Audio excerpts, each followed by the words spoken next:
Imagine a machine so incredibly powerful that it can actually bend the laws of time. Well, that's the claim behind a brand new device just unveiled in China, and honestly, it's a massive leap forward in experimental physics. So today, we're going to break down what it is, how it works, and why it really matters. It sounds like something straight out of a science fiction movie, right? But this is the real-world capability of a truly groundbreaking new centrifuge. So what exactly is this thing? Well, it's called CH1900. It's located at Zhejiang University, and it's part of a much bigger project there. And here's the headline. It's now officially the most powerful machine of its kind on the entire planet.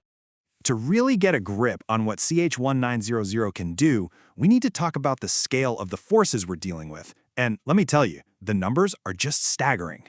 The peak force this machine can generate is an incredible 1,900 g-tons. But you're probably asking, what on earth is a g-tonne? What does that actually mean? Okay, so a g-tonne basically smashes two concepts together. Gravitational acceleration, the G's that fighter pilots feel, with mass, which we measure in tons. Put simply, it's just a way to measure an absolutely immense amount of force.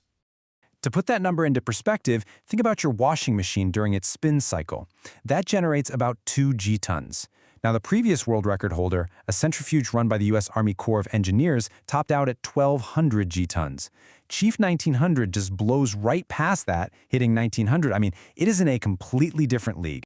Now, as you can imagine, creating this much force is not easy. It created some enormous engineering challenges. For the team at Zhejiang University, the number one problem they had to solve was heat. A lot of it. I mean, just think about it. When you spin something with that much mass, that fast, you generate an unbelievable amount of heat.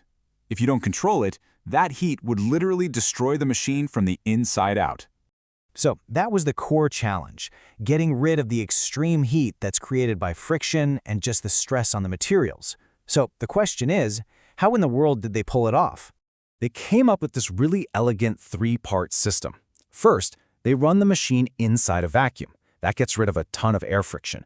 Next, a super powerful coolant is circulated to absorb the heat that's being generated.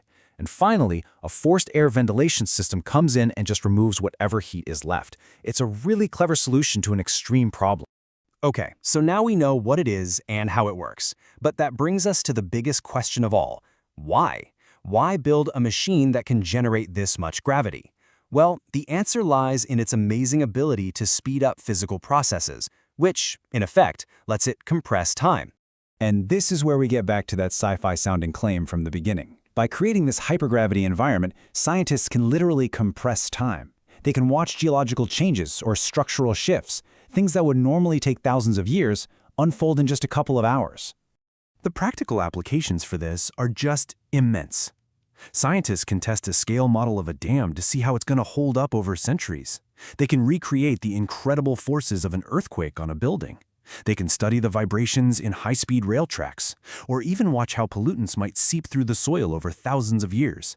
You see, this isn't just a machine. It's like a window into the future of our physical world.